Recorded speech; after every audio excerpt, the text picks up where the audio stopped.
Good evening, folks, and welcome to the November 20th meeting of the Weaverville Town Council, our regular monthly meeting. I'd like to start off tonight's meeting with a moment of silence to recognize what happened in Colorado Springs yesterday, where 30 people were shot and 5 killed in a hate-inspired act of violence. There's little we can do legislatively to stop these kind of horrible events. But I do want to remind you that this council last year made a proclamation stating that Weaverville is an inclusive community where all are valued and we condemn any and all discrimination. Let us pray now through a moment of silence to support the Colorado Springs victims and all those confronted with ideologically motivated hatred.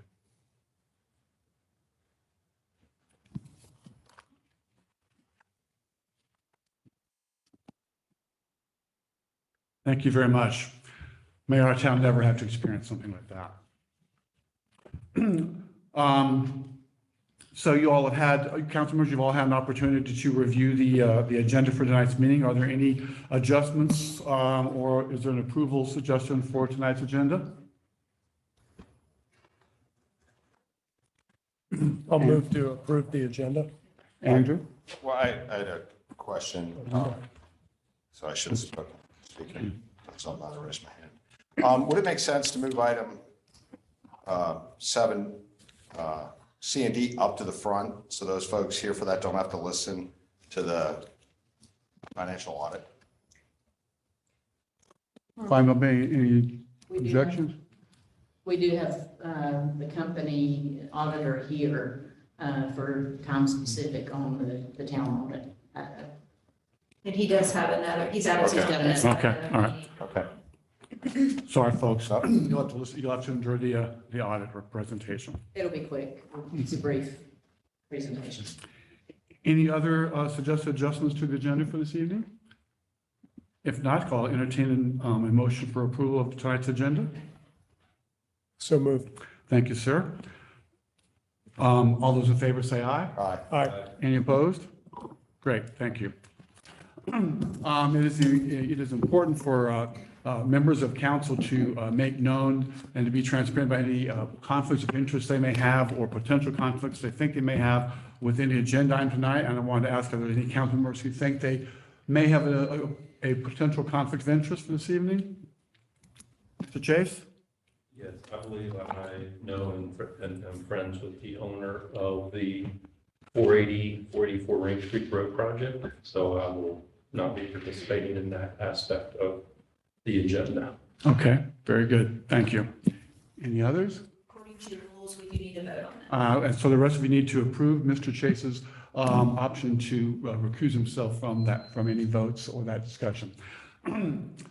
Is there a motion to accept Mr. Chase's recusal? Motion to accept it. Thank you. All those in favor say aye. Aye. Any opposed? Thank you. You're excused from that item, Mr. Chase. We'll go to the consent agenda, and Town Manager Coffey, would you take us through the items on tonight's consent agenda? Yes, sir. And good evening, everyone.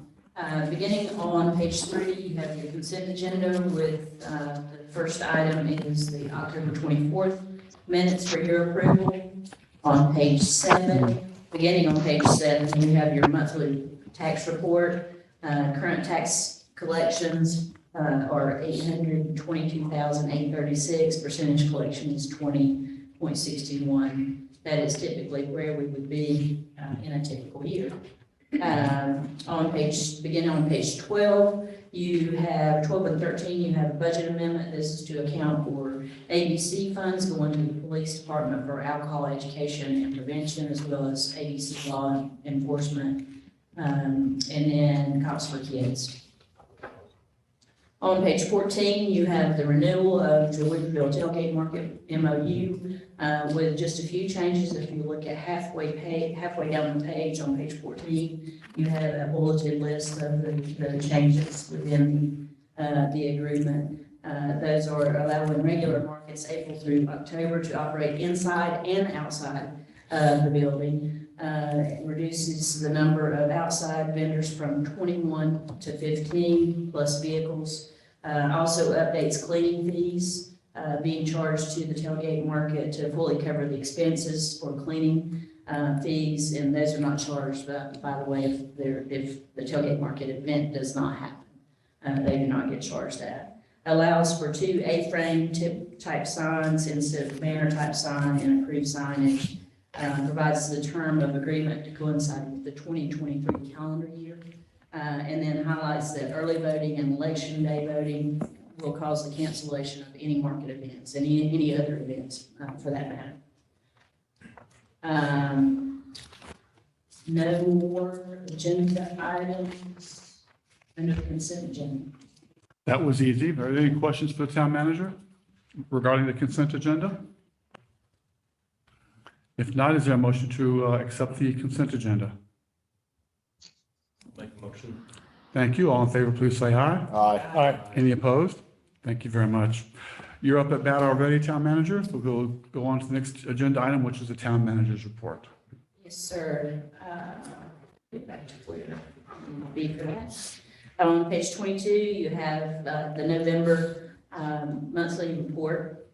Want to congratulate and thank our finance director, Tanya Dozier, for hers and her staff's hard work at achieving the government finance officer's certificate of achievement again. This is probably, don't know how many years that we've received that, but Tanya and her very small staff do a tremendous amount of work to make this happen. So we want to commend her for leading that effort. Christmas parade is coming up on Saturday, December 3rd at 1.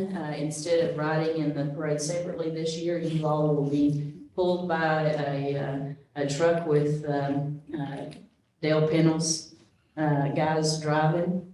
You may or may not have the Grinch show up on your trailer with you this year as well. Would ask that you, when you see Jen Lawrence, congratulate her. She was chosen as the Grand Marshal this year for the parade and was very thrilled when I talked to her about that and is looking forward to it. Dale has made arrangements so that you can either sit or stand on your float. So if you want to sit, you need to bring your own chair. Bring a camping chair or something of the like, but most of the time you all are up and down, so should work out well. So it's a float today on that day, but normally it's the garbage truck, right, Dale? We can arrange that. That's an upgrade. Reminder about the meeting dates for the holidays. These are adjusted based on town council's decisions as we look at holiday schedules, looking at the 2023 schedule of meetings in the December meeting. But just as a reminder, December 13th at 6 p.m. is your workshop. And then Monday, December 19th at 6 p.m. is your regular meeting. We have had a number of folks to complain over the years and suggest that we do something different with our audio system. You all know that occasionally we'll be speaking at any given point in time and something crazy will happen or some noise will start taking over. We've recently had more and more folks that have contacted us with, especially with our attempts to publish all of our meetings on YouTube. We've had a lot of folks that say that they can't hear us. I think that is probably one, us not speaking directly into the microphones. But two, we have a very old system. This system was put in place when the building was built, so 2000 timeframe. And so what I would like to do is bring back some proposals for a budget amendment, potentially to upgrade our sound system to hopefully we can get into today's technology and look at wireless so that we don't have to continually move these guys around. Underneath, especially underneath over to the mayor, well, actually all the way around, there's wiring under there. And anytime you all move your feet, there's potential that you're hitting those wires. And it's just simply not a stable system after many, many years of use. So unless you all have any thoughts that we stay with the system, Andrew's looking for those wires now. I know. Disconnect me, I think. But as we go forward, if you have any issues with us going and looking into that, please let me know. Roger has offered to help us. He has some background in this, and so he's offered to help us and help us to find the right kind of equipment and system to put in place. So unless there are any issues, that'll move forward in that way. In the meantime, until then, try to speak directly into your microphone, because we do get a lot of complaints about not hearing us online especially, and avoid moving your feet. There you go. Citizens Academy is gearing up. We'll begin again in February. And I already have about 5, maybe 6 applications, so we're well on the way to getting another full class. We will actually graduate the current class. I believe it's December 8th is the graduation, so you're all welcome to come to that if you would like. It's at 6 o'clock and it's at the community center. So we look forward to graduating this new class, the current class, and getting a new class started in February. So if you have folks that you'd like to recommend to be involved, have them hop online and complete the form and send it in, and we'll get them enrolled. That's all for my manager's report. Thank you. It was very exciting that in the current class of Citizens Academy, we had over 30 participants, which is about double normal. So that's very encouraging, and I hope all those people will become more involved in town and interest of town. So thank you for participating. If you know anyone wants to do it in the future, tell them to get on, get their applications in. Next agenda item is our general public comments, and we do have some folks who have signed up to speak this evening. Kate Lane.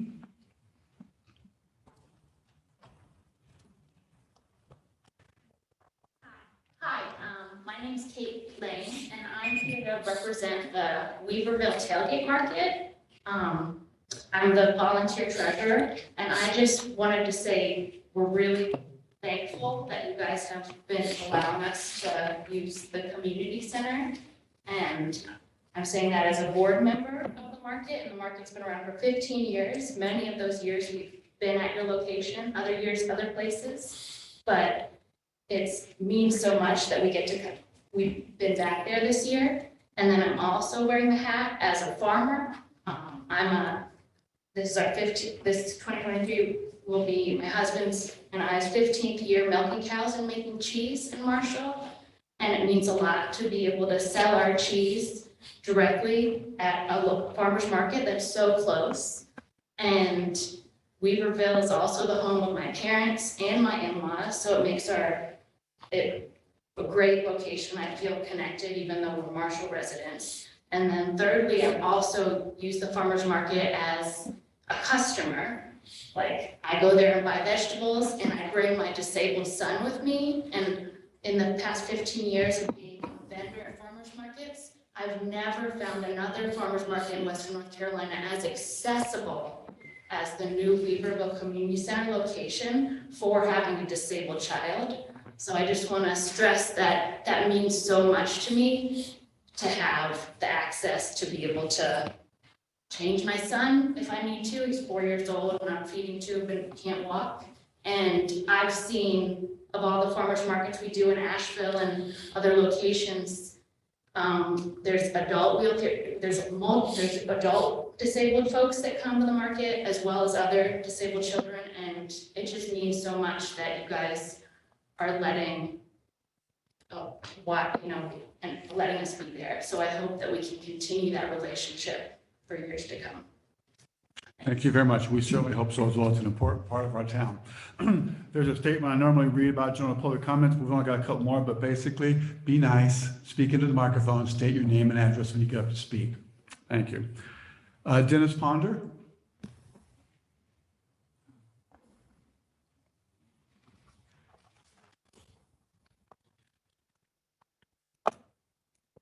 Good evening. Somebody introduced themselves on the way in and said good morning, so it's been a long Monday. I just wanted to stand and put a name with a face. My brother and I are the owners of 480 Green Street. So as you go forward, if you need anything from me or us, let me know. I was thinking today, I've lived here 65 years. One of those years counts my mother carrying me. We lived at the lower end of Alexander Road where the interstate went through. And then in 1970, give or take, we moved up Ridge Creek, just outside the city limits, so that as a young man, I could explore the mysteries of organic farming. So I would speak in favor also of the tailgate market. It's a wonderful asset to the town. We shop there weekly. And, it's wonderful. So I'm glad I got to speak in favor of that as well. Thank you very much. Eileen Reichman, hope I got your name correctly. I was putting my name in this in case. Okay. Thank you. So we'll move on to item 7, which is a discussion and action items for this evening. The first one up is our 2021-2022 audit presentation. Dan Mullinex. Good evening. Thank you for allowing me to present a very brief. It's always the one that like, can we push the audit to the very end? You're up front tonight. It's good to be here. It's a busy time of year for us and for all finance directors. The LGC's deadline for basically all the audits in the state is 12/1, and then presentations to multiple councils across for the next month or so. Again, thank you for allowing Bill Killian to be your auditors. This is our 9th year of doing this audit for Weaverville. Looking back, I was a senior manager 9-10 years ago here, and the finances of keeping the finances and Tanya's job it's different, way different, so much better. With your accounting, with your finance, the award that she got, county cities have the option to prepare financial statements at a certain level, and she elected for the city, for the town, is to do the full GFOA, ACFR report. It's You all know what that is, right? It's a lot more than it's a lot of work. But thank to her and her staff here. They do a great job working with our team. Travis Keever's a manager that works with me. He has 14 years of experience as well, but he was on the job with our staff. With the audit, as in similar years, we issue opinions on your funds. This year, you moved the fire department to its own separate fund, so we issued a clean opinion on that fund as well. So clean opinions, no material weaknesses in your internal controls that we found. We believe you're in compliance with all major laws and regulations. The last couple of years have been very time consuming for finance officers, for town managers, with all this different funding that's coming in. So that takes extra time. So the town is, looking at communication that Tanya has given you on funding for the next year, that's from different grants. Having a good finance person helps the job, the roles that you're performing. If you don't have a good finance person, your job is so much harder. But I would say this, please, thank her, aside for her work. It's quite an amount of work. So on the audit, I was going to do the PowerPoint here. So your property taxes, first is your finances is kind of like gives a story of the town for the year. And this audit that we've done is as of 6/30/22. And your tax, the biggest source of revenue, as everybody's aware, is your property taxes. And you had a revaluation, and your current collected taxes was 3.9 million, which is an increase over the previous year of 3.5. And you're pretty much collecting all your taxes, 99.84%. There's towns and cities in the state that are down to 95%, 96%. So you can see that, your collection rate, that shows you, how well, one, that your citizens' ability to pay their taxes, but also your collection efforts to do that. The biggest source, or the main thrust of any county is the general fund. And your revenues for the year, as I mentioned, your ad valorem property taxes went up $400,000, 11% due to the reassessment. Your local option sales taxes, and this was a concern a couple of years ago when COVID happened. It's like, okay, what's going to happen? Sales tax is going to go down or up. And ever since, the last 3 or 4 years, sales taxes have been increasing every year. This year's increase is slightly less, but it still went up 16% in the previous year. Who knows when that'll stop? It's probably going to be going up in the future just due to inflation, but that's a good source of revenue. Other than that, your unrestricted intergovernmental funds there, in red, is lower if you really compare it to last year's financials, but you started your fire department fund, so that's separate, but it's very comparable to the previous year whenever you take that out. And then your other revenues, pretty similar to the previous year. So really you could say is your revenues, your property taxes, about $400,000 more than the previous year, and then your local option sales taxes about $250,000. So about $650,000 increase in your general fund revenues compared to the previous year. And then the other piece is your expenditures. Here's a graph of a breakdown of your expenditures, and your public safety, police, is $2.2 million. Half of your general fund's expenditures. The previous year, it was a lot higher than that because the fire department was in there, but it is still 50% of your general fund expenditures. And your expenses in that fund increased $200,000 to 10%, and it was kind of a cost cross between slight increase in wages and some capital outlay, but no major one item. Your general government was an increase of about $200,000 from the previous year of 20% increase. But that was between salaries and operating expenses. And then your sanitation, stormwater was $583,000, but it went down about $130,000 across capital outlay and operating expenses. And your other functions, generally, if you compare them, they're pretty much in line, to say. Then the next slide shows you. So, excuse me, Mr. Mullinex, so you're doing audits for several towns in the area, I assume? You're doing several audits for towns in the area, I assume? Oh, we do, yeah. Oh, in area and different parts. So is there anything unusual or different you think about our breakdown of expenditures compared to other towns? I would say no. I'd say that when you made a decision to move the fire district fund over, about half, that's where some tendency now is happening, because you kind of really want to manage it better. It's kind of parsing out the police over here and the fire over here, and then also the different funding. There's a lot more funding. If I may jump in there on that topic specifically, Buncombe County required us to move to a separate fund for fire district expenses and revenues. They require that of every single jurisdiction to have a separate fund.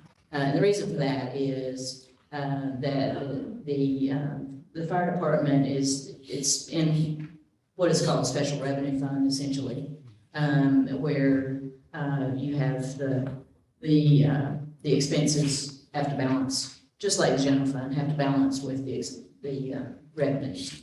So that was a requirement from Buncombe County. That was not a decision that the town made. That was a requirement of the county. Well, since the fire department has varied revenue sources than the police do, it kind of makes sense. They have the millage rate, they have attached the fire district. Right. And also it does help some ratios and general fund, whenever you go out and do get financing in the future, it does help having that separated out. So in the future, that benefits too. The big thing here in the next slide is your general fund balance. Balance available. In the next slide, you can see over the last 3 or 4 years, it was going down slightly, but this past year, your fund balance, even with the transfers over to the fire district, is increased. Your revenue's going up, and that's a good number to have, positive trend there. And that's one number that the LGC looks at. It's your way, you have a really solid fund balance to worry about. If you go to the next slide there, it's got its fund balance as a percentage of net expenditures, and you can see there that because you moved the funds over to your fire, the separate fund, your fund balance available, your expenditures for the year is 130%. So that's very good. And the median, the average is in like I think the state is going to be going up slightly, but 50 to 70% for your style is the average around that ballpark, and you're about 130%, which is very positive. In my career here in North Carolina, I've seen some go below 12%, and that's when you get LGC involved, and your life will not be fun. But you're never going to have that concern in the next many years. And then the next slide, you can see fund balance available, the percentage of total revenues and expenses. One thing that Weaverville did in its policies in the past was it also looks at revenues, and you're very positive there as well. The enterprise fund summary, your water and sewer, this is one where I think a lot of these are more concentrating on, because it's very capital intensive in the future, with growth, especially in Western North Carolina. I know you're growing. Being here, I lived here 12 years ago, and seeing the growth, good God, goodness. But you have to pay for, the future, all the water, sewer. And you get this from these ratios here. So your working capital, all these trends are improving from the previous year, increased to 4.7 to 4.9 million positive. Working capital, more than 2 years worth. Operating income positive again. Cash flows from operations close to $1 million. That is one of the most crucial numbers to look at, because in the future, to pay for your debt payments, it's cash from your operations to help pay for it. So that's positive as well. Again, I would say your numbers in the town are very, very positive. The processes, the speed of getting the audit complete tells a story about how your finances are put together. Very positive. That's all I can say. Thank you. So Tanya, thank you. First of all, Tanya, congratulations on winning the state award again. We certainly appreciate your diligent work. Do you have anything to add? No? What questions might council members have for our auditor? On the fund balance, we've always, as far as I've lived here, it's always been very healthy and very large. Is there a trade-off for it getting, too healthy? Are there opportunity costs with that or not? I think there could be, but I think you have to, there's other issues, other points to consider.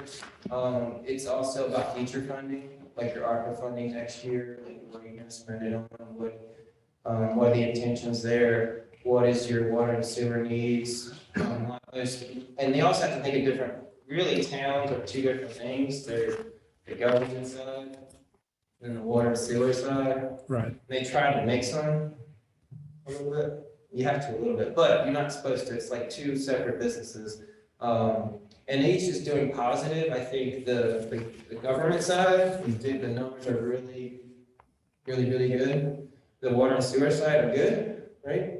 But you have a lot more in the future, a lot more expenses in the future with that one. So that's the one that I think, that's where you have to take more thought and consideration. There's some towns in Western North Carolina that are really dealing with that because they've been borrowing one from the other, and now they're getting in trouble because of inflation.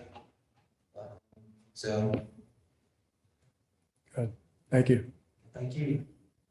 You also have, if I can add something to that, you also have to remember that this audit was as of end of June. Right. So any money that you spend out of your ARP funds are gonna come out of that number. Got it. So that number is a little artificial. I was just about to say, it looks really great, but that includes the Yeah. ARPA money. So Yeah. if you take that out, We haven't spent any of the ARPA. No, money. that's correct. And when's the deadline to appropriate that? We've got 3 million. 26. So if we took- Right, and that was 1.2 million. Right, Yeah, so no, that's significant. go ahead. Obligated by the end of 2024. Right. Spent by the end of 2024. Right, but we got obligated, 3 years. right. As I said, I know. 3 years from now, we've got to, that money will not be showing up. Correct. Like this. So, and that's a huge chunk of money in this 131%. in fact, I'm curious, so if we take the ARPA money out of that 131%, approximately where are we at, Tanya? I would say you're actually there, because the ARPA one's in its own separate fund. It's not in it. Oh, so it's- The number is so, the reason why it's so much higher, or it's calculated that way, is because when you take the expenses for the fire department out of the general fund, it decreases your expense. Right, right, $2 million. So then the ratios just, right. you know, go up. Yeah, and only half of that is in fire district funds that Right. we receive. Right, okay. So the 7 million general fund balance end of year in June did not include the Does not. 1.2. Does not. Thank you for clarifying. Did we order the generators that we talked about? No, that was another thing I was gonna add is, and that's, remember, that's general, or that's water fund. I know. Unless we transfer some, over to assist with that project, but that's roughly 1.3 million, for the resiliency, project. And if you recall, we did submit a grant proposal for this. We have not heard, well, we've done it on the second round now. Right. The other thing I will say is that as long as I've been with the town, what generally happens is we end up spending we use fund balance to balance the budget. But it's really interesting. We'll use, we've used upwards of $800,000 to balance a budget in 1 year. But at the end of the year, we always return that or more. So, that, a lot of that has to do with the departments doing well with their budgets and returning money instead of you get it in your hands and it's burning a hole in your pocket when you spend it. Spend it before June So 30th. they end up returning that money, to the bottom line at the end of the year. Let's hope that trend continues. It's that we've done it that way as long as I've been here. I think it's a good habit to have. Yes, it is. Are there other questions or comments about the audit? Great job, Tanya. If there's no more discussion about the audit, can we have a motion to approve the audit Accept it or approve it? or accept it? Do we need to You don't formally have accept You it? don't need an action. Oh, you've already accepted it. Never mind. You can accept it whether you like it or not. That's right. It is. It isn't optional. It is what it is, that's right. You gonna get his opinion? Thank you, Mr. Molinax. Thank you. Thank you. Thanks, Dan.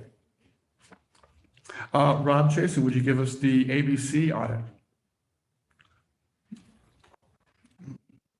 Mayor, council members, staff. Board. For the opportunity to ABC audit. Sales continue to be very strong at the ABC store. if you look, this is page 3 here, it's kind of a little bit of a snapshot of the financial highlights. Our net position was increased this year by $483,000. Gross sales were up nearly $300,000, which represents a 6.69% increase over the prior year. If things continue to go as they are, we should hit $5 million in sales this year we're in right now. So along with that, of course, our profit dollars go back to the town. In unrestricted funds, the ABC board was able to contribute $372,000 to the general fund. Also coupled with that, we have some required commitments to alcohol education and law enforcement. We had those numbers a little over $412,000 in profit distribution. We continue to employ 7 full-time people and 3 part-time. We anticipate steady growth coupled with population growth and what have you in the area. If you go to the next page at the bottom, it will show you table 2, give you kind of year-over-year increases. And that's where, you know, as we continue to move forward, we're going to run out of room in that current store. We're already kind of taxed on inventory storage, so that's something we're going to have to potentially look at in the future as to how we handle inventory and potential shelf space. So that's kind of it in a nutshell. Any questions? Rob, do you have expansion room there? Not currently. We are in a building with 4 other units. We want to explore potentially if one of those units has some extra room, would be if we could just stick a couple of pallets of inventory somewhere. But we're going to have to look at security and that sort of thing. But we're kind of half down on room right there. Any chance of any of those other tenants moving out? I don't know that we want to move from that location. No, I mean, the other tenants in the building. Any chance of that, any of them moving? Like knocking the wall down. next Right. to I don't think so. I mean, we'd have to, we own the condo, but we don't own we own the footprint, but we don't own the rest of the land. But that could be a potential question. I don't know that there's room with the boat in the parking lot. No, what he's saying is if one of the other tenants next to you went out of business If one of your and it neighbors, became available. Those condos are Right. owned No, I know. by Right. other people. Right. But yeah, we could potentially, if something happens to US Cellular, sure. We would like to do that, but, and certainly would anticipate looking into that if something like that comes up, yes. I'll nominate my basement. If you get really stretched, Yes, sir. it just seems like an expansion would be a don't lot, audit. expansion would be more costly than a second story. So, yeah, that's kind of it, and that's over there. And we are so pleased that you are doing well, sir. What questions or comments do you all have for Mr. Chasen? None? Thank you, sir. Keep up the good work. Oh, very good, thank you. Thanks. Good luck on that $5 million goal. Yes, I think we're gonna hit it. The next item is item C, the volunteer annexation petition for 171 Monticello Road. And Attorney Jackson, could you update us on this, please? Yes, sir. Good evening. At your September meeting, town council approved a water request for what we sort of have been referring to as the LDG project, which is located at 171 Monticello Road. And that water commitment was conditioned upon them annexing into the town. So we are now in receipt of a voluntary annexation petition, which is for about 10.68 acres in that location. This is contiguous to the town's current town borders. And this is just a procedural action tonight, which is to take the formal step of sending the annexation petition to the clerk. and directing the clerk, town clerk, to investigate the sufficiency of that. It's a fancy way of saying, making sure that all the owners of the property that should sign have signed the petition. There is a proposed resolution in your packet. So action to approve that would be in order on this matter. And so, so if we approve this, we will still have to have a public hearing on this item, is that correct? Absolutely, Yes. yes. As well as the next item would also require a public hearing. Yes, sir. So is there are there any questions of the attorney on this issue? Can you repeat your second question? You said there'll be a public hearing? There'll be a public hearing on both items C and D for annexation and for the conditional zoning district. There'll have to be a public hearing for both, which presumably would be soon, probably maybe next month. Right. I think to rephrase what you were saying, nothing's being approved tonight. That's right. Correct. I mean, it's moving, the vote is to keep moving it down the path, That's correct. which was the previous vote. I would expect that the public hearings on these matters would be sometime in the January, not before January. Not before January, okay. So there was a community meeting, I think, with LDG yesterday and the, That's on the conditional district okay. application, which is the next item. So on item C, voluntary annexation petition, is there a motion to send this to the town clerk? Or to the planning director, rather? Town clerk. Town clerk, excuse me. Sure, I'll make a motion. Thank you. All those in favor, please say aye. Aye. Any opposed? Opposed? The motion carries. What was the vote? 1, 2, 3, 4, 4-2. Next item is item D, and Mr. Elliott, the planning director, can you update us on the conditional zoning district? Thank you, Mr. Mayor and Council. Similar to what you just heard, same property, same project, procedural matter as well. But the town is also in possession of an application for a conditional zoning district. All the information related to that, being the application itself, proposed site plan, tax map, and proposed resolution has been included in your information tonight. Just to reiterate what Jennifer just shared with you, this is for a parcel on Minnesota Road that consists of 10.68 acres and proposes to house a 168 unit multifamily apartment complex. Application is on tonight's agenda as per Town Code Section 2032-03. This step is intended for council to give both staff and the applicant their initial thoughts on what it is that's being proposed. This rezoning being, or initial zoning in this case, being conditional in nature. Town council does have the authority to place additional conditions on the approval of the project, should they wish to do so, provided of course that the applicant also, or the property owner also agrees with those conditions. Again, preliminary, or excuse me, procedural step at this point, with a referral to the planning board for their review and recommendation would be in order. We have the both site plan on the screens.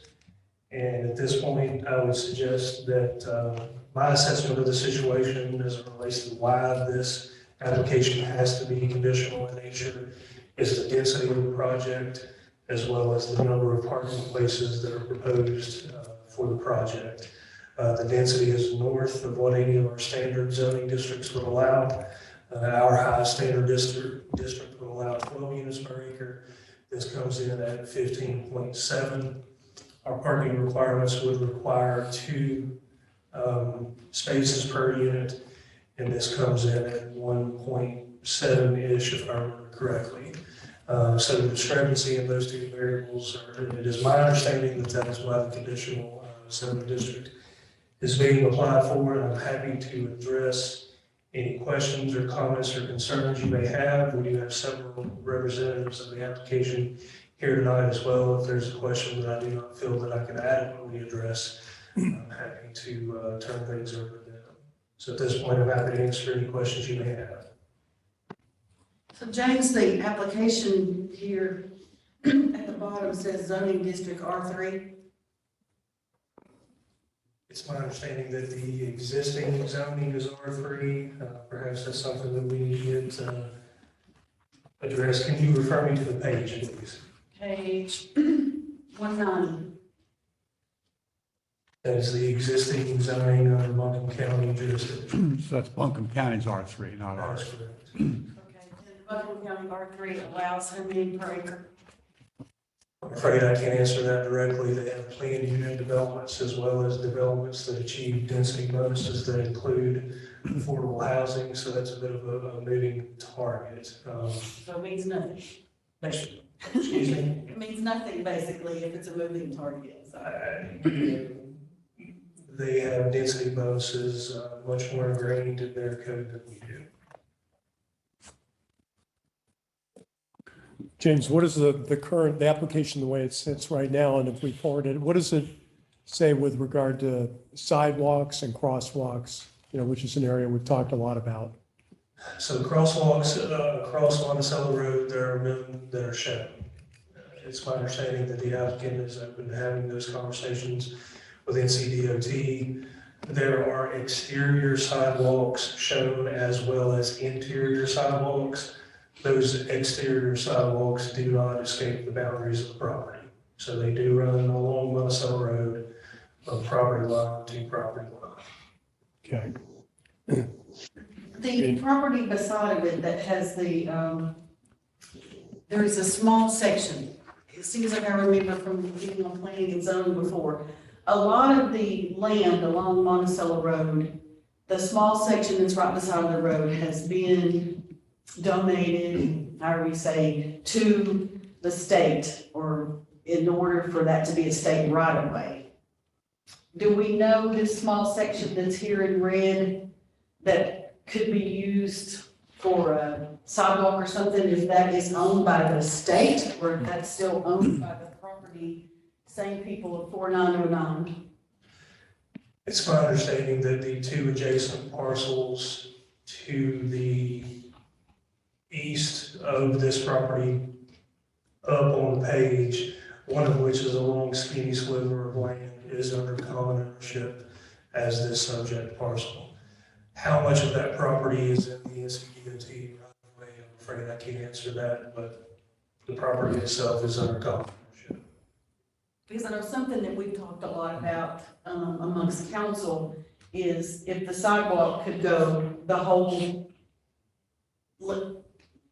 road frontage of this LG project and also that property, so that people could then cross the street there and go down into the North Ridge Drive toward the Walmart from a sidewalk and a block apart, then it would make it a lot safer for everybody and possibly make it more favorable.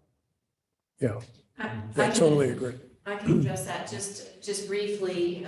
You are talking about a DOT right-of-way, and we'll probably need a what's called an encroachment agreement, where DOT does allow for sidewalks to be built within their right-of-way. I imagine that is a fairly common conversation in some of their situations.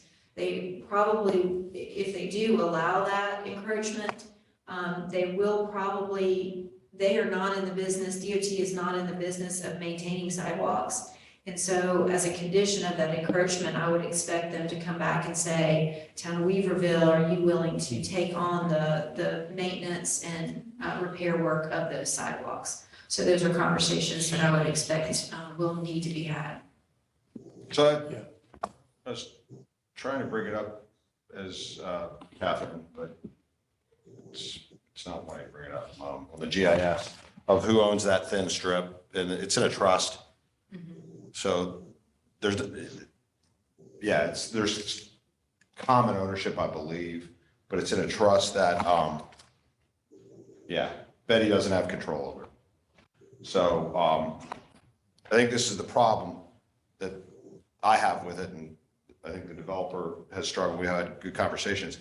The county can do some things and the state can do some things, but if we vote yes, then ship has sailed, and we saw that on Weaverville Boulevard. So early on, with those who weren't on council, developers at Ingalls and Zaxby's and the DOT all promised to do things, and half that didn't come to fruition. And it was one of the reasons council made a decision to hire James, because we had nobody working for the town to follow that up, and they didn't do what they said they would do.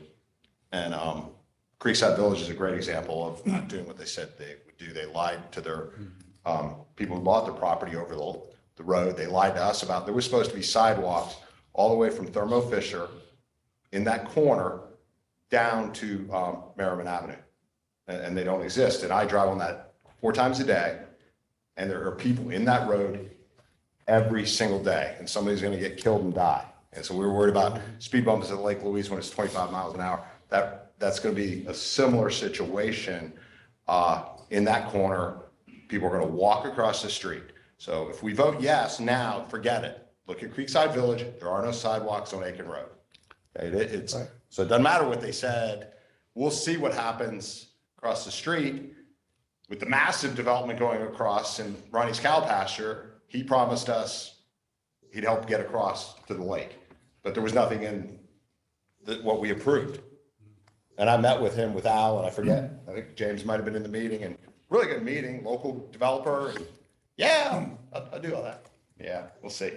Yeah, So- and to Andrew's point and Catherine's comments, that's what I'd be looking for out of the developer, and I've made that known, is that I'm looking for you to get that all teed up with the county, the DOT, and us, and not just best effort, but have this pre-approved to have sidewalk and crosswalk, because this is a unique situation.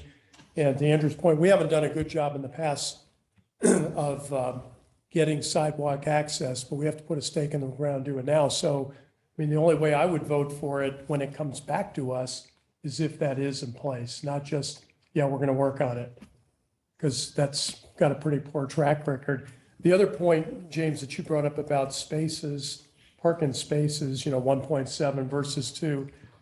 Personally, I'm kind of less focused on that. I mean, there's cities and towns around the country are actually removing that requirement, and they're assuming developers know best how many parking spaces they need. So honestly, I think our requirement's kind of antiquated, but it is what it is. It's in place. So it doesn't bother me. I agree with your assessment of the situation. The parking requirements are the same for us for single family as well as multifamily. Well, every single single family home is at least 2 bedrooms. It doesn't accurately take into account that these apartment complexes have 1 bedroom units. So that is a fair assessment of the situation. Isn't on page 196 the place where, Jennifer, we can put in the comment that Jeff is talking about? Yes. There's a couple of things that we've talked about. One is the maximum amount of buffer for the property owners next door. And also, we've talked a lot about the sidewalk. I mean, this is so many units with so many people. And the whole point that I've gotten from Landon is that for affordable housing has to be located no more than 1 mile from the grocery stores and the doctors and et cetera, et cetera. But if you have 168 units, 3-bedroom units, so we've got, now 400 people that has the possibility to walk all over the place on a road that has no sidewalk and no crosswalk. So I think that I totally agree with Jeff. If we can get a sidewalk, a crosswalk, and we can feel that this is going to be safe for the people who live there, then we might vote favorably toward this. But without that, I just don't see it being a good idea. So you're exactly right. There is a resolution that is in your packet at page 196. What this resolution does is it formally sends this to the planning board for review, but it does give you, there's a space provided for us to forward your comments to the planning board in this sort of formalized way. I've been taking notes as you've spoken, and I've written down, and again, we can change the wording however you wish, but I've written down sidewalk, crosswalk, access to the shopping center, maximize buffering between neighboring properties, concern about density, not concerned about parking space, reduction in parking spaces. Anything else that you would like to forward? Yeah, lots. So the pool, the map on page 193 is a little tough. and I'd like to see it superimposed with the map that's up there now. So the lady who lives south of the pool house, I wouldn't want to be in her house. We're gonna put a pool, I think within 40 feet of her backyard or her back porch. But on the other end, the north side is parking. So there's elevation lines in this. I think this whole thing is inverted improperly. You got 3 buildings butting up against neighbors, 1 building and parking butting against woods. Yeah, I agree. So I understand elevation. We live in the mountains, okay? So I think it's really would, yeah. If I was that lady and you got the pool right there, she's gonna, you know, yeah, I don't know what the hours of the pool are. So that would suck to be her, but you go north, there's parking. So building, you know, So can you, AC, go ahead, sorry. I said, so Jennifer, can you articulate that into the resolution some way? Yes, location of the pool is too close to the neighbor. Well, all 3 buildings. I mean, when All you 3 pull it buildings. up, I'm not an engineer, but I understand elevation lines. You know, I would be putting parking next to the people that have houses there. Then if her brother-in-law, nephew, whoever owns the north side property wants to sell it for development, this will already be done and the people that buy that will know what they're getting. So what we're doing to the people of Rolling Hills is they bought it with woods. I get it. They should have bought the woods for whatever and had a sanctuary. So as we're laying it out, we're cramming all the buildings as close to the people that already live there, and we're leaving all the open spots to empty woods. So if I could try to articulate what Andrew's saying is, basically, there's a way to redesign the site plan so that the buildings are more on the opposite side of the property than what they currently in this design. Does that sound fair, sir?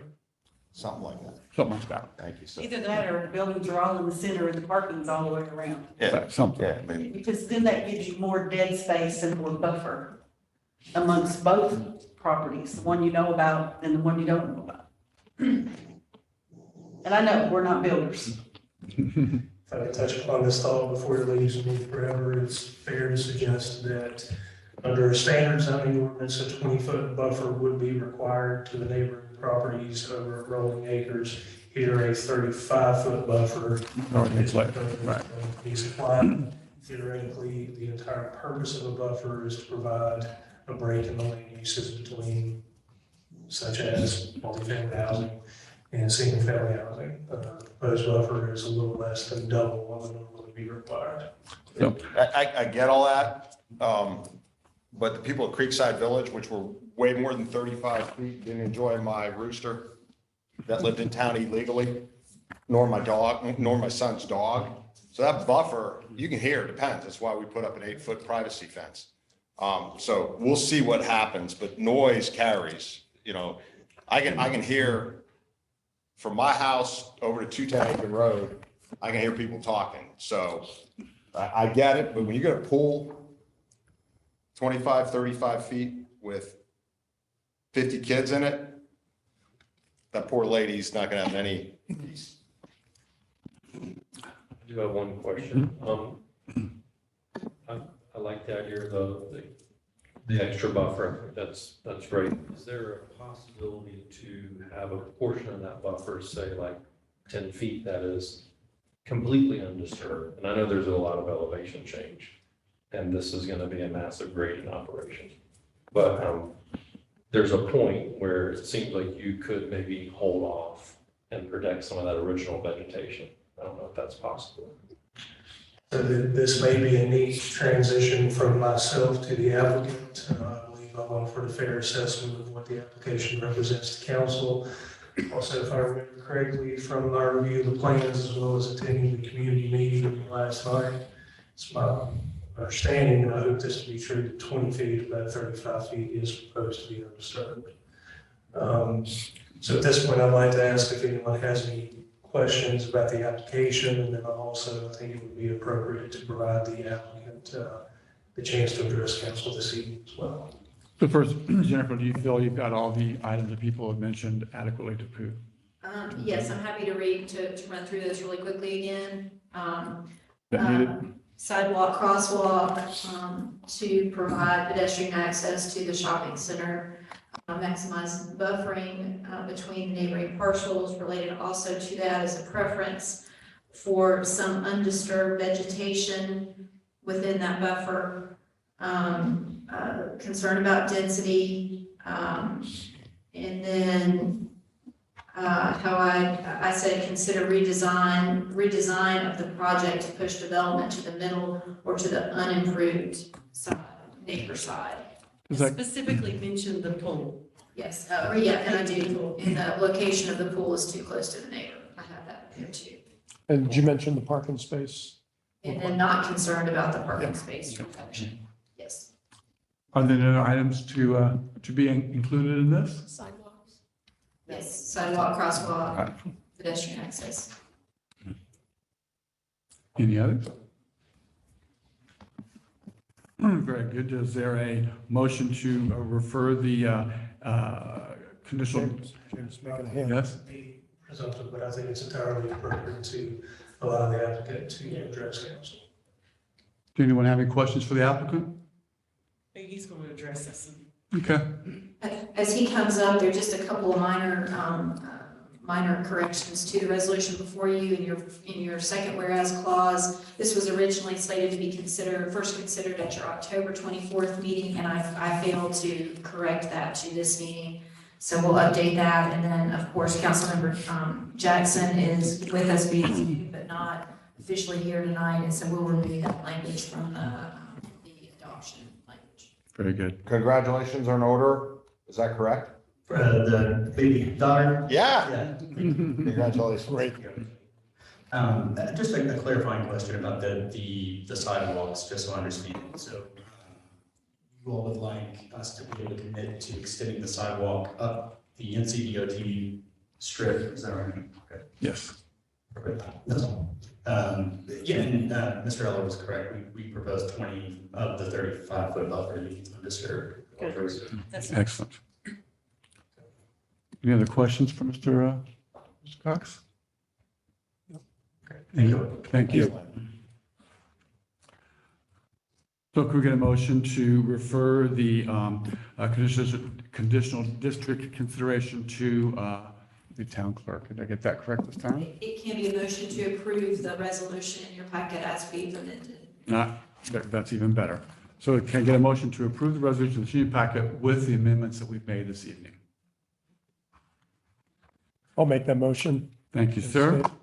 All those in favor, please say aye. Aye. Any opposed? Opposed? One opposed, motion passes. Thank you.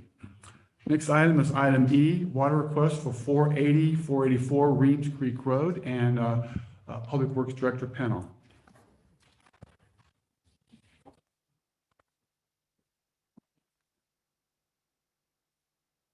Good evening, Mayor and Council. I'm bringing to you tonight a water request on behalf of the engineer and the developer for the project known as 480 Reeves Creek Road. The 484 is a mistake. Now, this project is a multifamily housing development of townhomes. And they're planning and are asking for water to serve 160 townhomes and some accessory structures, a clubhouse, and a dog park, and so forth. As it is today, there's a town water line on Reeves Creek Road, right passing in front of this property, on the same side of the road as this. And on the northern side of the property, there's also a town water line in Lakeway Circle, which is part of which is a town road and a town water line, just up on the Creek Golf Course property. This property abuts the town limits at the property line of Lakeway Circle and the golf club, so it is contingent to the town limits. As a result of this request, they would be developing a project that would, from a water standpoint, as shown on the map that's on page 202. We can put that on the screen, thank you. The blue lines represent our new 6-inch water line that will extend throughout the entire development.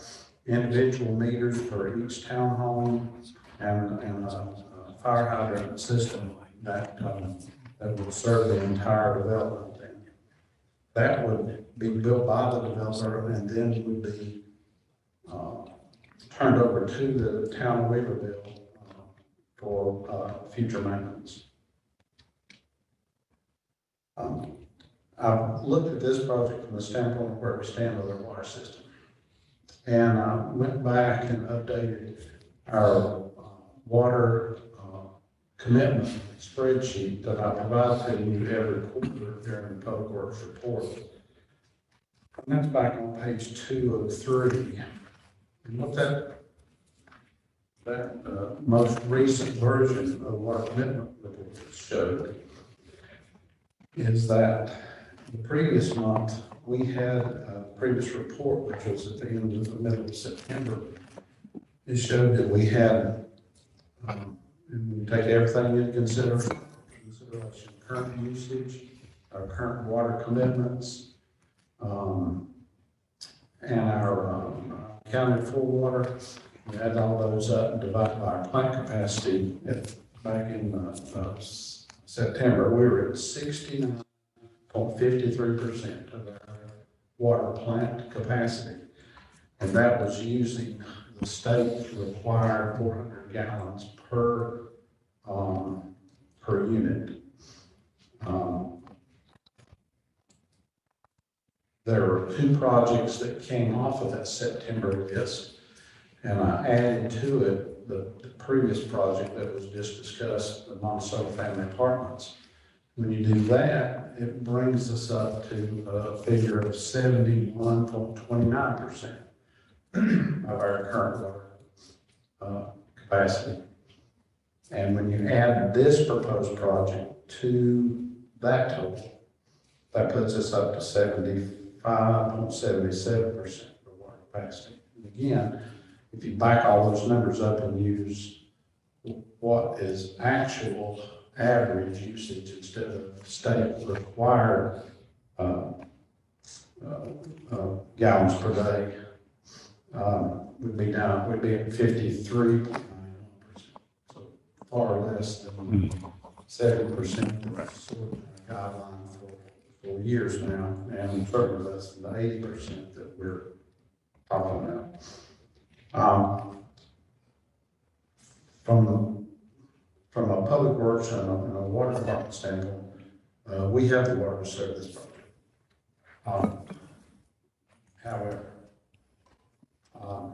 as we have stated in previous months, we had a concern that we were approaching that 70% number, which was our internally selected number. We say we need to be giving strong thought to what we're going to do for a supply, as required to wait until we got to the full 80% number, and we just had to say stop. Y'all are well aware, we're in the middle of some serious discussions about water supply. The workshop last week, I think, was a wonderful time and very well spent. An hour and a half to think about those things.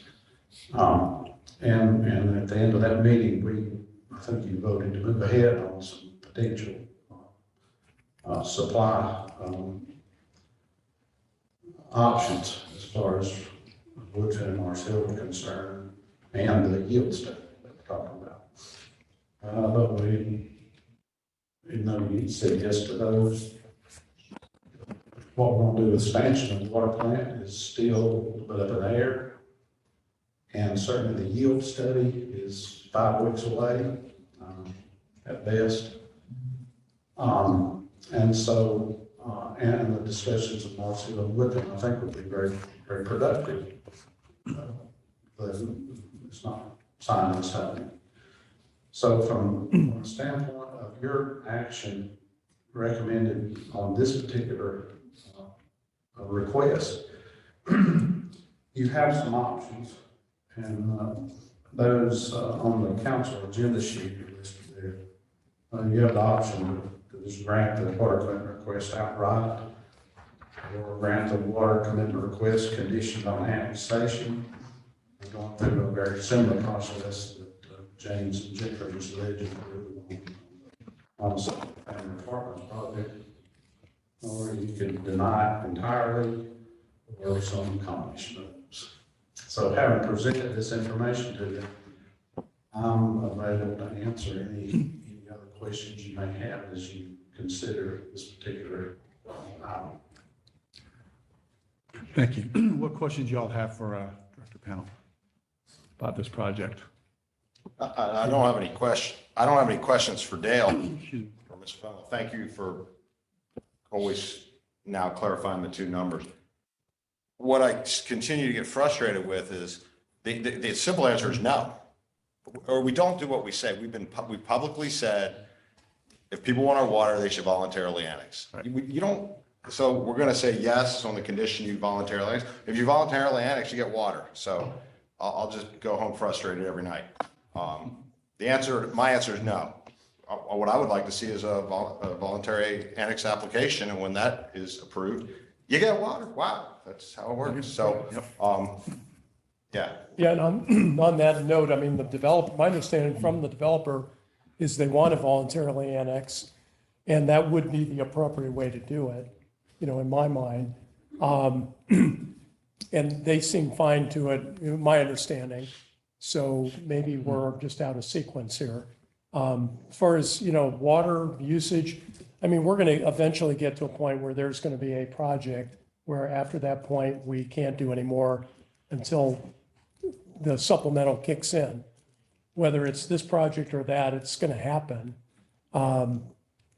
Unless I'm missing something from you, Dale, right? No, you're exactly right. And the only question is, how long will each one of the projects or the sum of the projects take before we're ready to open Right. them out? What's that number from the state where we get smacked upside our head? 80. Straight up 80%. 80% that you have to be making the decision on what you're going to do. And we're in the middle of that right now. We're between 70 and 80. No, but we're in the middle of making decisions. Yes, But we're making a decision, we don't want to use shovel in the ground, we've been talking about it for 5 years. Right. Well, I Right, think but- I think it's 90% when you actually have to be doing You something. need to be under construction. Right. Or what? I always find, right. I love it. The state's going to force us to expand our water. No, they go stop selling water. They're going to tell you to stop selling They're water. going to tell you to stop selling water. So we screwed everybody who's already been paying taxes and live in town. So we, not you, and appreciate just keep doing this. Let's just keep selling to people out of town at double the rate, not annex them. And when I want to put 25 buildings on my property, you're going to tell me, oh, the state won't let you sell us water. You're screwed, Mr. Nagel. Thank you very much. So But these guys aren't out of town. They're not. That's my understanding. They're out of town. No, they want to annex. So we brought the, And they should have put in an annex See. application. So I think, And I mentioned that to them. I got it. and they got it. I got it. And we had the conversation with Jennifer and Dale that they have to bring it to us. I wish they didn't bring it to us. I wish they went back and said, this council is fed up. Voluntary annex, if you don't live in town, don't bring us any water projects. But we're not a solid, we're not cohesive. So we just, that keeps happening. Okay. So can I, so I think, let me clarify. Staff cannot I know. tell them that That's what I just said. until town council gives us that. I said that. I know that. I understand the predicament you're in, but we forget. So he's got I don't even want to live. I'm going, I'm clicking my pen going, I don't want to hear any of this. It's a waste of my time. I want to hear voluntary annexation, and I get it. You have to bring it to us. Well, just give me one sentence then next time to save your trouble, and go, hey, remember, we as a council, maybe we don't anymore. Maybe we're all good with selling people outside of town, water at double the rate, and screw the people that live in town for infill one day. That's going to happen. We're going to run out of water at some point, or we're going to get our act together and figure it out. But when the people that have already live in town want water and they're told no one day, it's like, really? Oh, we sold it to everybody that was outside of town. Right, but of course, we also, at the same time, are pursuing matters to expand our capacity. Oh, I agree. I totally understand that. I get that. So what, are there other questions or other concerns? Yes? Can I just interject one comment here? If this project were already in, it would still be a water request to you for the extension of the line. So there does have to be a town council decision in order to for that extension and that commitment. Dale's, Director Pennell's spreadsheet that he does, every quarter, it does have some reservation for infill development. So that is already calculated in that. Right. Percent, not for everything, but a percent. Are there other questions or concerns other than the need for the applicant to get annexed first? Any other questions? And if I can offer that after here, if anything that you would like to. Does anyone have any questions for the applicant? Sandy, would you care to make a motion? We don't need to make a motion. If we don't do anything, it falls on the vine. Is that correct, Jennifer? That is true. Right. That's not to do nothing. Well, except that I do think the applicant has a right to have a yes or no. I make a motion, we say no for the water request. May I make one statement? Can I say this? We do have a USDA loan resolution, so instead of we say no, what will happen is if the town council wishes to turn this water request down, then it should be phrased in terms of declare your intent to deny it, and then that would go before you USDA for either a concurrence or a reversal of that decision. Or another option would be to take no action tonight and wait for the applicant to submit an annexation request. We can do that. Right. I mean, Can I get some head nodding? Recuse. Oh, you're recused, that's right. Do not nod your head, sir. Right. Can I get some head nodding on that idea? That was my idea. All right, very good. Finn, thank you very much. Yes. I believe we've already submitted an annexation petition. It's been signed by the current owner. So I'm not sure why we're having this discussion. I haven't seen one on this project. We received an annexation petition on Wednesday or Thursday of last week. Yeah, so there has been an annexation. No way, shape, or form, or time to get that ready for the next meeting. Completely understand. I was not aware of that. But I do want to say that it has been Okay. our intention to annex, and it's been submitted, and it's been signed by the current landowner. So I think we'll put it back on the thing for next month. Yeah, then we'll perfect. Look forward to talking about that next month. okay. Is there any recommendations I can give back to the client who I'm helping represent tonight? Generally, if it's annexed, we're going to have water. If you're it's annexed, you you get get water. water. And If the you're annexed, store. right. If we vote to annex, then people who live in the town get water. During the annexation, would you be voting on the district as well? I'm sorry, what now? What zoning district are you going to give it at the same time as the annexation? So that would be they run in parallel, but it's two different tracks, two different decisions. I'm not sure what, I'm sorry, I don't know what your annexation petition request as far as zoning is concerned. R12. Yeah, because you're looking at 160 on 17 and a half acres. Yes, sir. So you're like 8 per acre or something like that, is that correct? Actually, and I talked to the person. Yeah, no. And I told him, this R12 is not what is actually being asked for there. It's more like R3 was being asked for, because I think they're asking for like 9 acres. Yeah, and again, part of what we did, we can make it conditional zoning. We just got to help these developers. I think somewhere along the way we missed it. To go, let's talk about the things that need to occur, so we're on the same path, just like roads, right? Because we got beat up on the roads, right? And I think we did a good job of changing the sequence for roads, right? Like, they're private.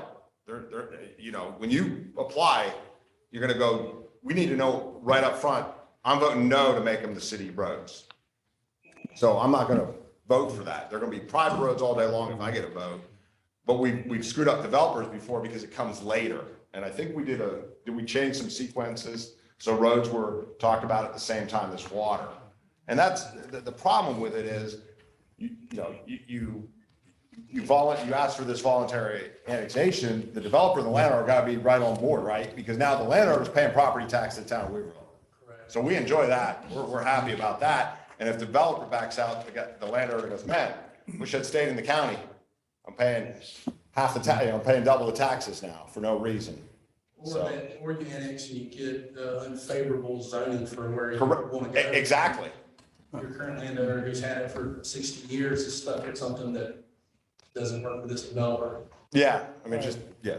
I would think R3, which is 8 per acre, and then it'd be conditional, which is gonna be 9 per acre. Or 9. Would be the most logical thing to ask for. I mean, think about it right now. He's asked for 160 on 17.5.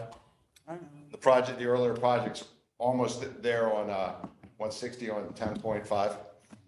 So it's a little more spread out. And these are townhomes for sale? Townhomes. I'm not sure about for sale or rent. Right, for sale, right, okay. The whatever preliminary drawing shows a leasing office. So I asked that question today, is are they gonna be sold or are they gonna be leased? Because if they're gonna be leased, they're just fancy apartments. It's gonna be 3 bedrooms with a garage. And that is something that you have to be careful about getting into those questions, because the law doesn't allow you to very specifically ask that. Right. Well, they said basically because of the planning and whatever's the need that could change. I don't know how. Your development guy, Shay, that I had the same conversation Catherine did where I told him, you're going to annex in, which I would support. That's a good approach, but the sequence is apply for that and you get water. And the comment was, well, we are doing that. We're changing here. And I'd, let him know it's a little late in the game for this meeting, but that's the right path. Understood. Just, we want to get it right and recognize the history of water, annexation, water, to the points that were just made. Current landowners don't always want to sign a document saying they're going to annex when they don't know if they even have water on their project. So it's a very cart and horse, and that's just the reality of it. So Jennifer, you mentioned something where we would have to, if they're annexed and we approve the zoning, whether it's conditional R3 or whatever, we still got to approve the extension line to get to the water. Yes. Right, so that would be pretty shitty, that we annex it and then we don't approve the extension line, right? Right. But we could do that, right? Yeah? I mean, I'd be suing the town. Theoretically. You're right, I think we have a lot. I mean, I'm just trying to be transparent with the guy, right? You go, I'm telling him to voluntarily annex, and you're saying, well, you still have one more step, which is we need to vote on getting that water extension to him, right? But at that point, it's administrative, really. Yeah. Should be. It's not a policy thing. To your You point. could say, no, I'm asking it. Right. We can still vote no on that, is that correct? Yeah, I mean, certainly your chapter 30 does allow for some, you get to determine what's best for your water system. Right. With the understanding that you also have to take care of your citizens. Right. Correct, and all I'm saying is, as a council, if we tell the guy to I think voluntarily that annex. would be a possibility, yes. We said, no, we're not gonna extend the water line. Okay, thank you. Sorry. All right. So just so I'm clear, as your minutes, no action. No taken action on taken, this. no action taken tonight. Obviously, the annexation petition will come back to you, the next meeting, and at that point, you may or may not decide to take action on the water once that annexation petition is formally presented to you. That's correct. I have one question. So there's a lot of things that have to kind of get in place, but they don't have the property yet. So our annexation petition is contingent on, or can they be contingent on the owner actually selling and going forward with this development, or is it married to them whether it goes forward or not? So that's why that's exactly why we do that investigation of the sufficiency of the petition. Every owner of the property that is to be annexed must sign.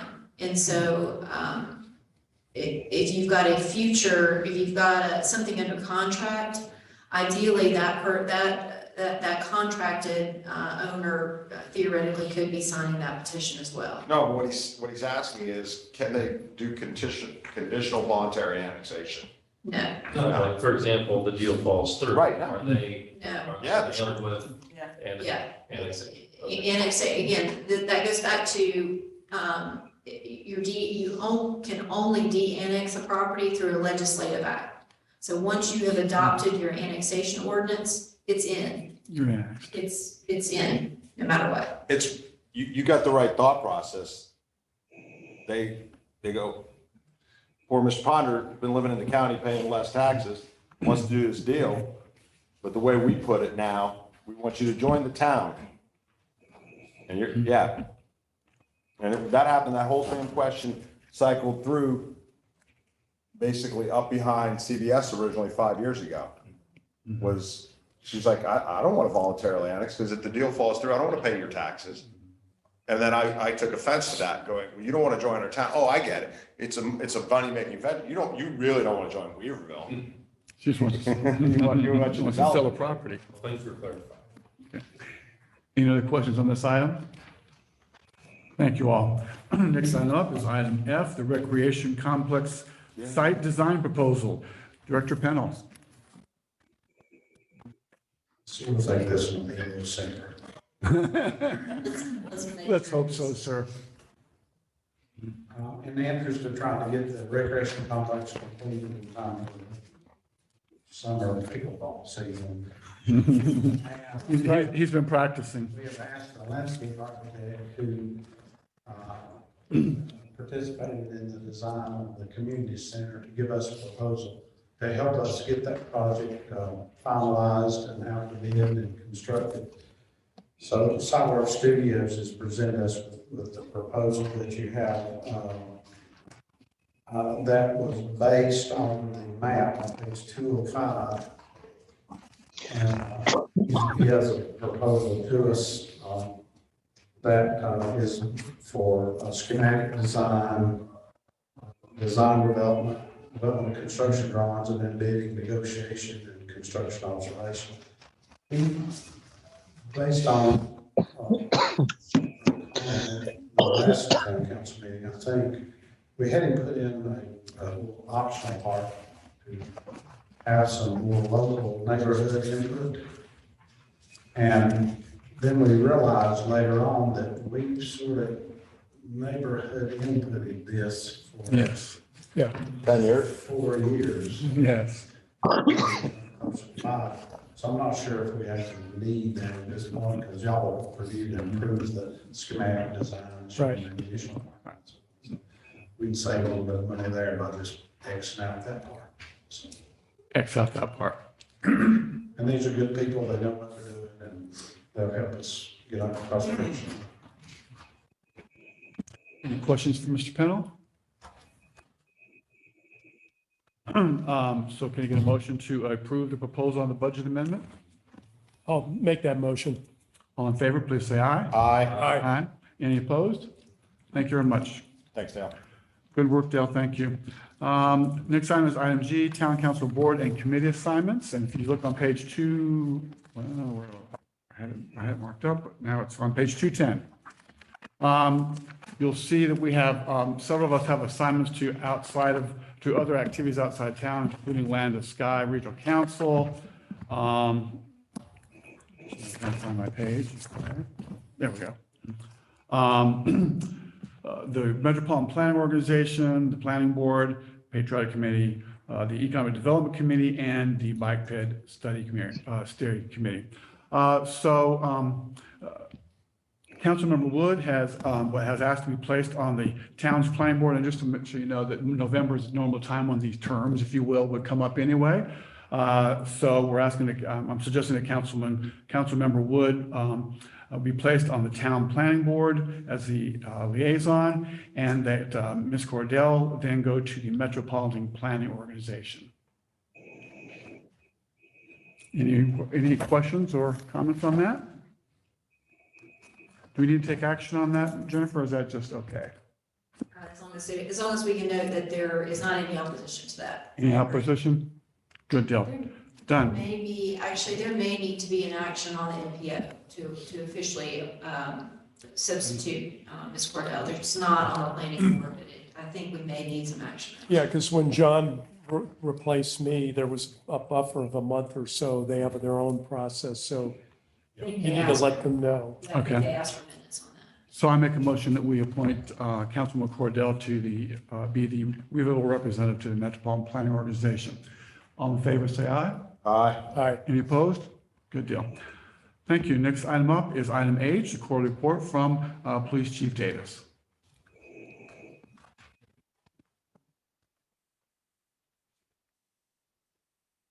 Good evening, council. Good evening, mayor.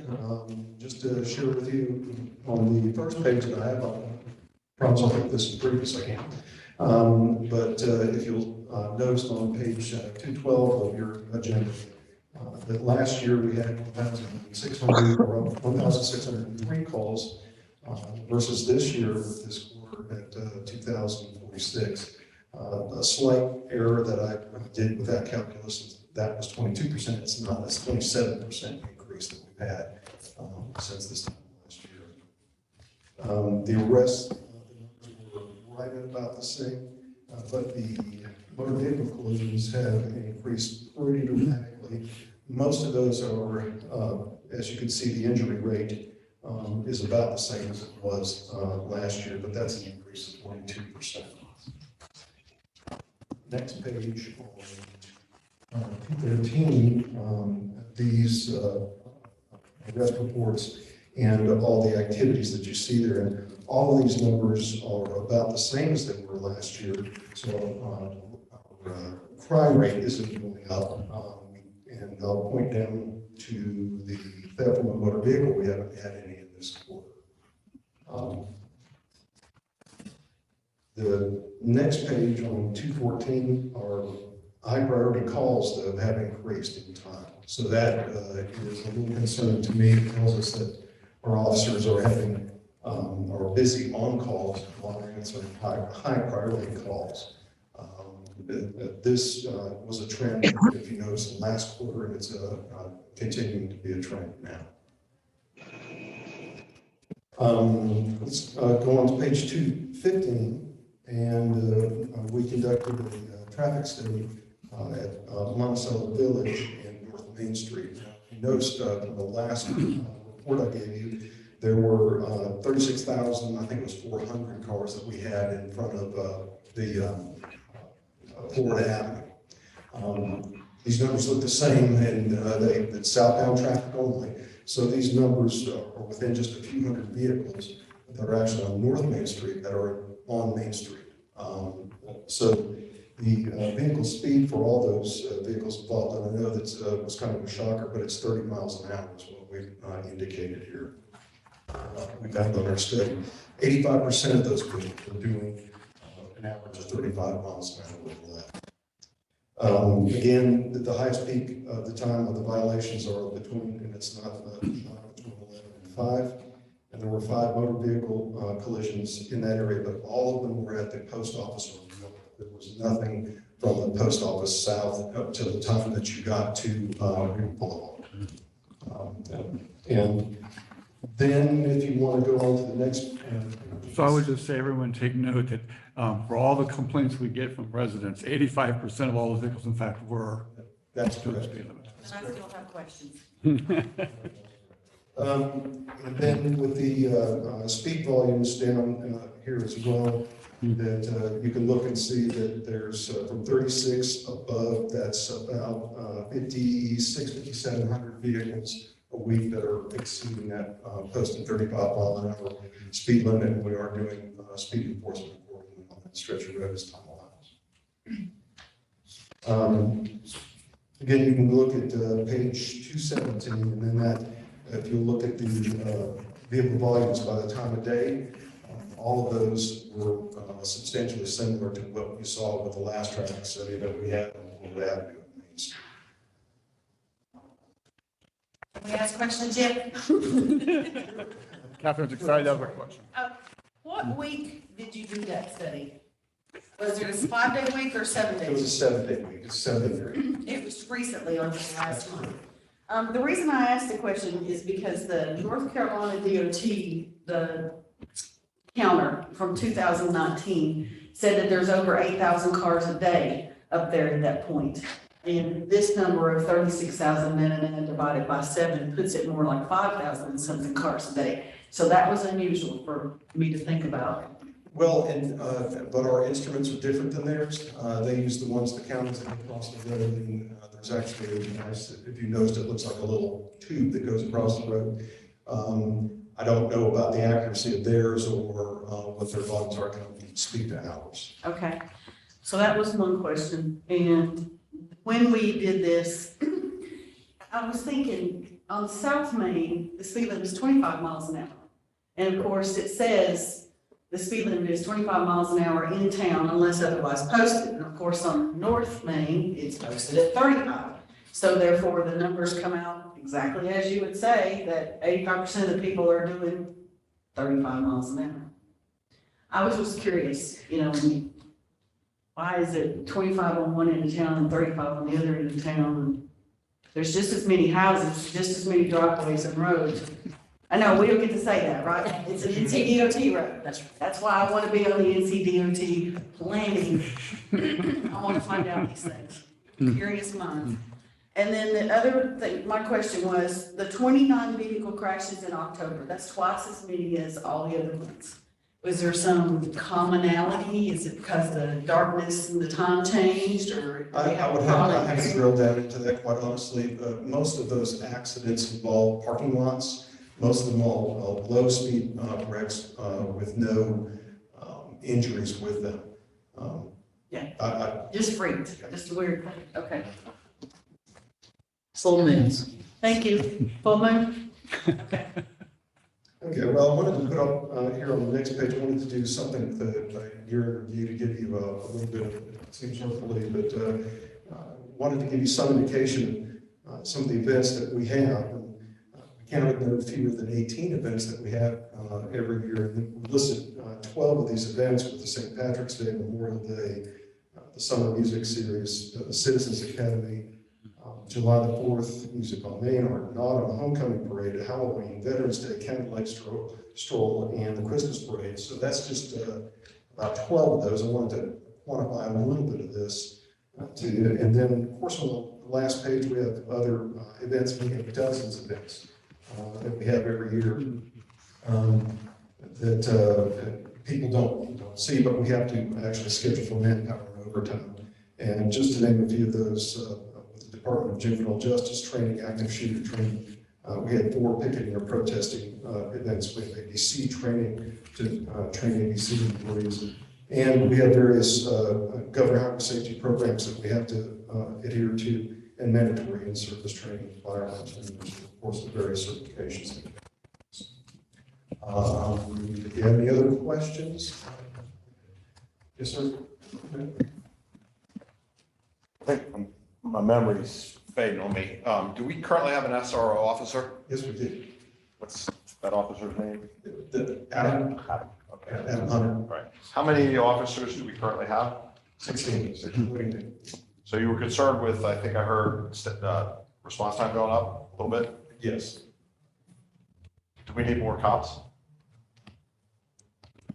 Probably. I can answer that. I'm pretty sure this feels like a preparation for a budget request, Andrew. Let me clarify though, the SRO is not I was gonna say, just going to school. that's right. We do not have a designated SRO as far as I know, correct? We removed the designated SRO. We have Well, one he's who, designated because he's certified SRO. He's a certified SRO, and we do use him for manpower as we can. He is in the schools primarily, but we do pull him for manpower as we can. That works. we're making a deal over you on it. You're One making of- a deal with the wrong guy. One of the things that I really want to try to point out in that pre-budget workshop that we had last year is we got to look into the future. And one of the things that was on there was that we've got to look at adding more staff. So. And we've got to. Right, we're gonna approve this, we're gonna approve that one, we're gonna approve that one, and we can't handle the school system. But, we can't put more doctors in town, but we can put more policemen and firemen. So if we keep, approving apartment complex and the rent-owned townhomes, we better give her the staff. That's true. And, if our default, and I don't think I'm speaking for council, but if our tone is, in general, we entertain developments that we voluntarily annex, do conditional zoning so that we can kind of predict, the growth of the town, then, yeah, staff increases goes hand in hand with that. Then you're not into the mode of, well, yeah, it's county, but we have to, we have to support them anyway, and you're in that back and forth. This is pretty straightforward. Yeah, they're just going to be part of the town. Exactly, because so you go down Reams Creek Road. That development, Mr. Ponder's wanting to build, it's contiguous, I think Dale said. So this is where I get really, where my frustration for 8 years was, we wouldn't annex them. So we don't have money to budget you, but the water department gets twice as much. And I think that's just ass backwards. If this council approves another project and sells water out of town, we're slighting the police chief, the fire chief, and Dale's staff. We're not giving her money, because you're not allowed to use the water money, correct? That's correct. That's right. Yeah. So whatever the previous administration, the previous council, the previous water manager, the previous town managers all did, they were gung-ho. There will be town people we can never access. We sold them water. A third of their water, or a third of our water customers don't live in town. And I think that's just wrong. And I get it. And I know Dale and James have to do their job, but we should not entertain another request for water outside of town. He needs to hire 2 to 3 more police officers, because we keep growing the town. So, the 58 townhomes down on Clark's Chapel Road or whatever it was that we approved, there's no money in that. Well, I voted no. There's no money in that for him to have more police officers. So stop doing it. Vote no. Are there any other questions for the police chief? Thank you, chief. 3 cops. I'm on record. I'll vote for 3 more cops. We'll be glad to talk about that budget time, sir. Your budget amendment, right now. And you can deputize him as one of them. Hell yeah. There you As soon as they get go. off. That'll bring a lot of trouble. Scary thought. Our last item for the evening is item I, the quarterly report from the fire department and Fire Chief Harris. And I believe it's Chief Harris's first time up before us, so be nice this time. Mr. Mayor, Council, thank you for the opportunity to speak tonight. On the report, this quarter, 564 calls. I looked today to see where we were running through the year. We were right at 1,900 calls. So looks like they will surpass 2,000 calls this year. Call volume. So as Councilman was alluding to, that call volume is increasing throughout the town for fire and EMS and public safety as we bring those people on board and look at those avenues.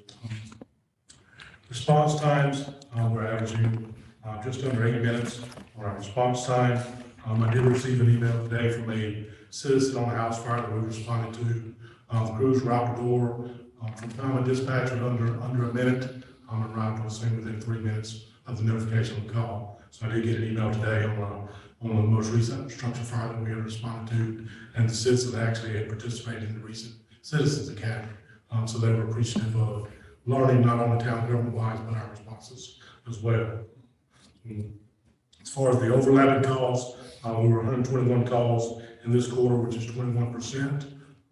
So basically, while we're on the call, another call gets dispatched. So we're fortunate to, as our staffing is getting back up to staffing, we just promoted 2 engineers, which leaves us 2 engineer vacancies currently, as well as 1 firefighter spot due to the promotion. But as you can see with those overlapping calls, having multiple companies in the house is justified, as well as being able to meet that demand. The calls within the town limits, 216, and in this quarter, outside the town limits in the North Market District is 348.